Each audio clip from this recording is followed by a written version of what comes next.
Welcome to mummy's kitchen. நான் இன்னைக்கு உங்களுக்கு வீட்டில் இருக்கிற பொருளே வச்சு சூப்பரான ஒரு ஈவினிங் ஸ்நாக்ஸ் எப்படி பண்ணுறதுன்னு சொல்லித்தரேன் ஃப்ரெண்ட்ஸ். இது கோதுமை மாவு, முட்டை, பழம் எல்லாம் போட்டு பண்ணுறது குழந்தைகளுக்கு ரொம்ப பிடிக்கும். இந்த வீடியோக்குள்ளே போகிறதுக்கு முன்னாடி நம்ம சேனலை சப்ஸ்கிரைப் பண்ணுங்கள். இப்போ நம்ம பணியாரம் பண்ணுறதுக்கு என்னெல்லாம் எடுத்துருக்குன்னு பார்க்கலாம். 1 கப் கோதுமை மாவு, 2 வாழைப்பழம், 2 முட்டை, 3 ஏலக்காய், கொஞ்சம் சோம்பு, 1 கப் வெல்லம் எடுத்திருக்கு. இப்போ நம்ம எப்படி பண்ணுறதுன்னு பார்க்கலாம். இப்போ நம்ம பழத்தை உரிச்சு போட்டுக்கலாம். இப்போ இதை நல்லா மசிச்சு விட்டுக்கலாம்.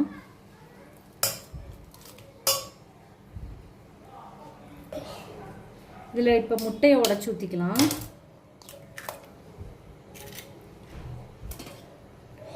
இதை நல்லா மிக்ஸ் பண்ணி விட்டுக்கலாம்.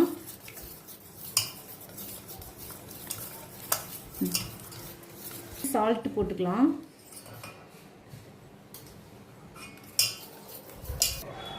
இப்போ கோதுமை மாவு போட்டுக்கலாம். போட்டு நல்லா மிக்ஸ் பண்ணி விடலாம்.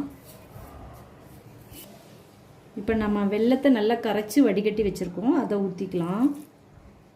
போட்டு மிக்ஸ் பண்ணி விட்டுக்கலாம். நல்லா இதில் கொஞ்சம் தண்ணி விட்டுக்கலாம்.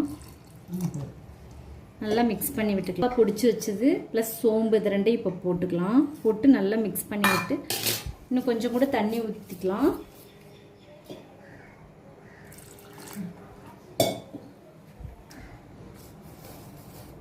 இப்போ நல்லா மிக்ஸ் பண்ணி விட்டாச்சு. இந்த கன்சிஸ்டன்சியில் இருக்கணும். இப்போ நம்ம இதை பணியாரமாக சுட்டு எடுத்துக்கலாம். இப்போ பணியாரம் பண்ண மாவு ரெடி ஆயிடுச்சு. இதை ஒரு 10 நிமிஷம் மூடி வச்சுக்கலாம். அப்போ நல்லாயிருக்கும் டேஸ்ட்டாக. மூடி வச்சு 10 நிமிஷம் கழித்து நம்ம சுட்டுடலாம்.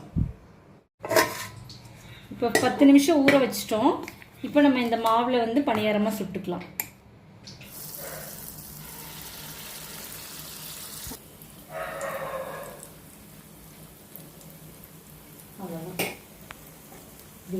ஒரு பக்கம் பணியாரம் வெந்துருச்சு, இன்னொரு பக்கம் திருப்பி விட்டுக்கலாம்.